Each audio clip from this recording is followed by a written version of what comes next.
Një 35 vjeçar në Indonezi ka humbur jetën në mënyrë tragjike pasi u sulmua, u mbyt dhe më pas u godit nga një piton rreth 7 metra i gjatë.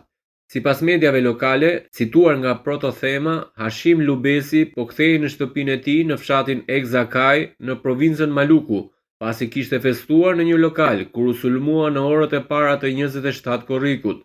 Dyshohet se gjarpri doli nga shkurrët, e kafshoi në këmbë dhe më pas u mbështoll rreth trupit të tij, duke e mbytur përpara se ta gëlltiste. Kur 35 vjeçari nuk u kthye në shtëpi, familjarët nisën kërkimet. Ata gjetën fillimisht njolla gjaku dhe sendet e tij personale, përfshirë çantën e shpinës dhe sandalet, çka ngriti dyshimet se kishte ndodhur një ngjarje e rëndë. Gjatë kërkimeve, banorët hasën një piton me bark të fryrë. Pasi e vranë dhe e çan, ata gjetën trupin e pajetë të Hashim Lubesit brenda tij. Pas ngjarjes, autoritetet u bën thirrje banorëve të tregojnë kujdes kur lëvizin në zonat pyjore. Ne i bëjmë thirrje publikut të jeti kujdesshëm kur shkon në pyll ose në fermat e tyre. Nëse është e mundur të mos lëvizin vetëm, por në grupe për të minimizuar rrezikun e incidenteve të ngjashme, deklaroi shefi i policisë lokale.